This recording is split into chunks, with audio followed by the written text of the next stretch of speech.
Somewhere in a small Danish town, a young girl tells her uncle she wants a blue bicycle for Christmas. The shopkeeper doesn't have one in stock, but he makes a call. Soon after, a group of men in a van spot a blue bicycle chained to a street post, cut the lock, and disappear. The theft is clean, professional, unremarkable. And yet this single, forgettable act will set into motion a cascade of tragedy, violence, and unlikely redemption that none of them could possibly foresee. Far away in the dry heat of Afghanistan, a career soldier named Markus sits in a military outpost, hard and disciplined, built from years of combat and emotional suppression. He calls his wife, Emma, to deliver bad news. His deployment has been extended. He won't be home for Christmas. Emma takes it as well as she can, but she knows their teenage daughter, Matilda, will not. And she's right. Matilda is heartbroken. To make matters worse, she wakes the next morning to discover that her own blue bicycle, her only way to get to school, has been stolen during the night. It is, of course, the very same bike. Since Matilda has no ride, Emma decides to take the day off and travel with her daughter by train instead. On the other side of town, a man named Otto boards the same train. Otto is a data researcher, a statistician who believes that everything in life follows a pattern, that coincidence is merely causality waiting to be understood. He has just been fired from his job after presenting research his bosses found laughably obvious. Defeated and embarrassed, he slumps into his seat. His restless, analytical mind begins scanning his surroundings out of habit. He notices a man covered in tattoos who looks every bit like a gangster. Then he spots another man, well-dressed, carrying an expensive juice and a sandwich. The man throws both in the trash without touching them. Before the train even pulls away from the station, the juice man steps off. Otto registers these details the way he registers everything, quietly, compulsively, filing them away like data points. Emma and Matilda board the train. Otto, being polite, offers Emma his seat. She accepts with a smile and sits down. Seconds later, a catastrophic explosion rips through the train. Metal twists, glass shatters, and the world turns to screaming chaos. Otto survives with minor injuries. Matilda survives, shaken but alive. Emma does not. Back in the desert, Markus receives the call that shatters everything. His wife is gone. He drops his rifle and flies home. At the hospital, he finds Matilda in a state of total shock. Her world hollowed out. A nurse warns Markus not to look at Emma's body, that the damage is too severe. But Markus is a soldier. He demands to see her. When the sheet is pulled back, even this man of stone begins to crumble. He stares at his wife's broken body, and something behind his eyes fractures in a way that will not easily heal. The funeral is held in a small church. Markus and Matilda sit side by side, united in grief but unable to reach each other. Markus is the kind of man who processes pain by refusing to process it. He tells Matilda they don't need therapy. He tells the doctor they are fine. He tells himself the same lie every morning. But the cracks widen.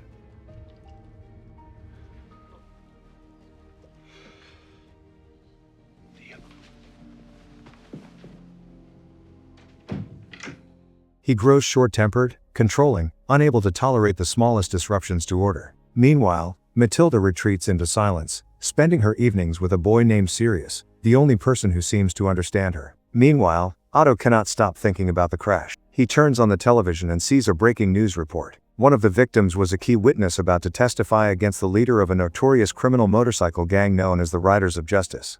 Otto's instincts ignite. The juice man who left the train seconds before the explosion. The tattooed gangster. The dead witness. He becomes convinced that this was not an accident. It was an assassination. He goes to the police station and lays out his theory. The suspicious man, the timing, the connections. But the police are not interested in the musings of a grieving statistician. They show him the door. Is Otto a genius who sees patterns no one else can? Or a broken man desperate to impose meaning on meaningless tragedy?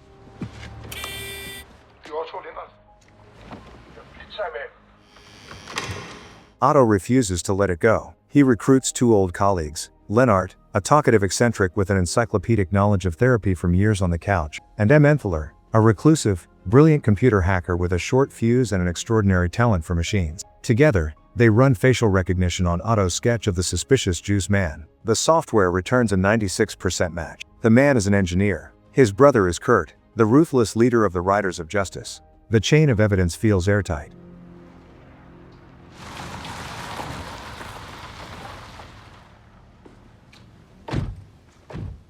Otto arrives at Markus's door. He is not alone. He has brought Lennart, and together they lay out the evidence in Markus's cramped storage room. The witness, the juice man, the gang, the probability. Markus is skeptical at first, hardened by years of military pragmatism that has taught him to distrust civilian certainty. But as the facts pile up, something shifts in his eyes. A mission, a target, something he understands. He looks at them and asks a single question. What's the plan?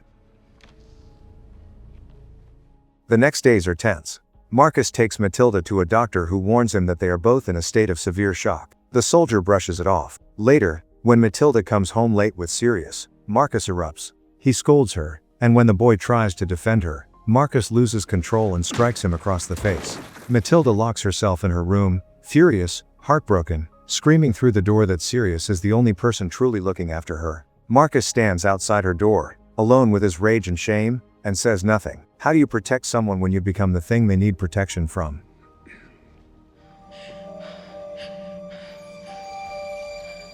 Otto, Lennart, and Emmentaler track the engineer, Kurt's brother, to his house. They arrive with Markus, intending to interrogate him. But the moment the man opens his mouth, arrogant and dismissive, Markus snaps.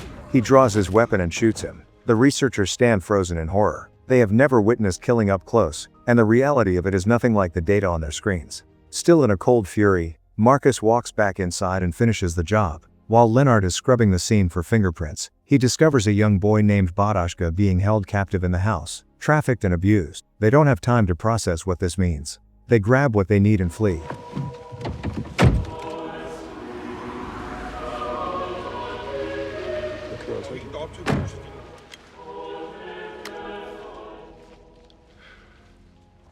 Back home, Markus swallows his pride and apologizes to Sirius.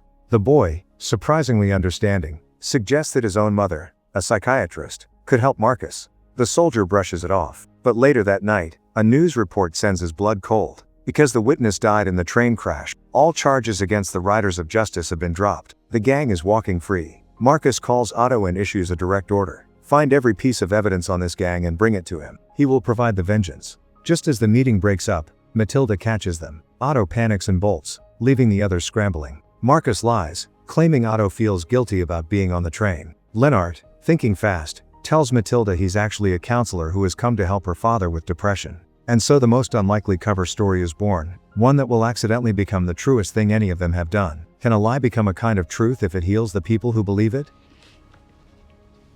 Yeah. Elsewhere, Kurt, the cold-blooded leader of the Riders of Justice, stands over Badashka, demanding to know who attacked his brother's house. The boy swears he doesn't know, but he remembers one detail. He heard someone shout the name Emmentaler. Kurt's eyes narrow. He orders his men to track down every person linked to that name.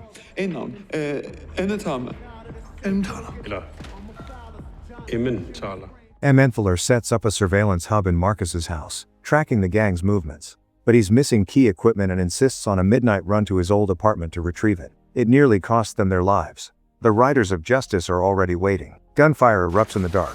The researchers dive for cover, paralyzed by fear. But Markus moves like a ghost. He takes out the attackers one by one, methodical, lethal, utterly calm. The only survivor is Badashka, who they realize has nowhere to go. The gang was exploiting him, so the misfit crew takes him in, adding one more broken soul to a house already full of them.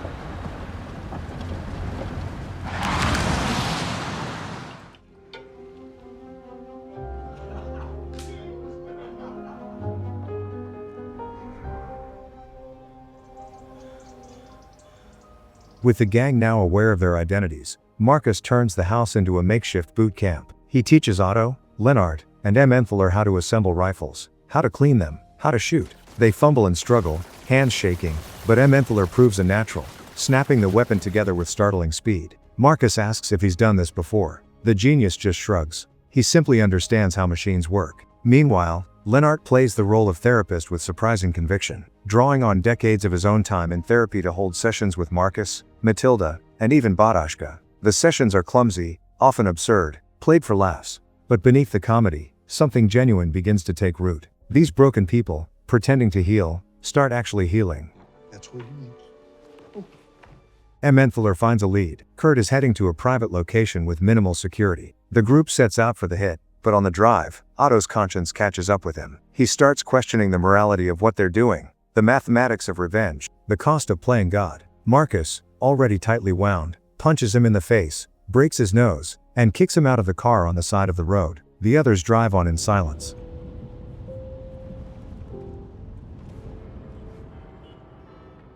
They set up sniper positions outside the target house. But when Kurt emerges, he's surrounded by innocent people. Markus may be a killer, but he is not a butcher. He refuses to take the shot. Kurt drives away. Frustrated, Markus takes his rage out on a few gang members who stayed behind. Even Emmenthaler pulls the trigger and takes a life for the first time. But the moment the body hits the floor, the weight of it crushes him. He breaks down in tears, unable to reconcile the abstraction of data with the reality of death. When the math finally meets the flesh, who can bear the equation?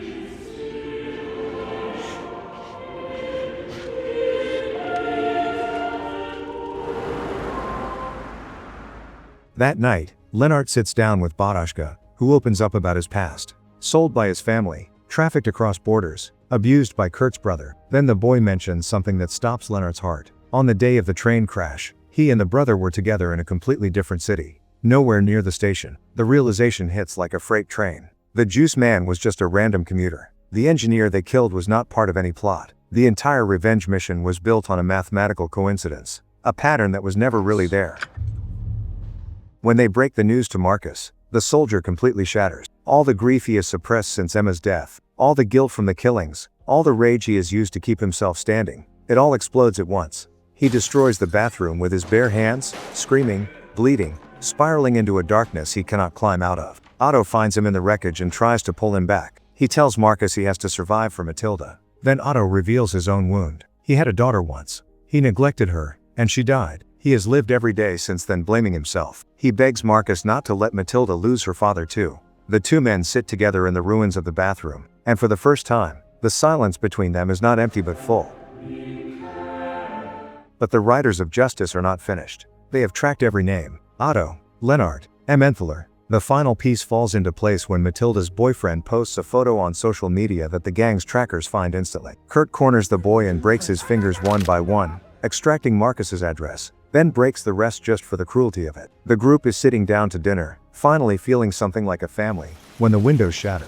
A hail of bullets tears through the walls. Kurt has arrived with an army, and they are spraying the house with lead. Markus takes bullets to the legs.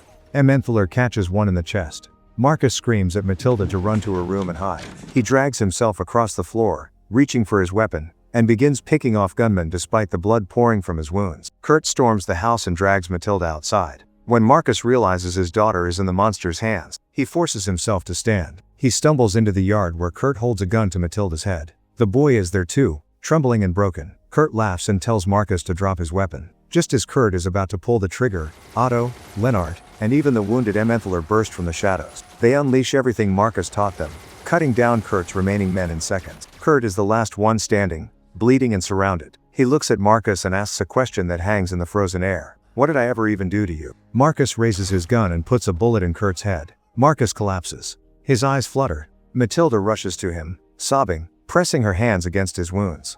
He whispers an apology for everything he has put her through. He tells her he never wants to leave her again. Ambulance sirens echo in the distance.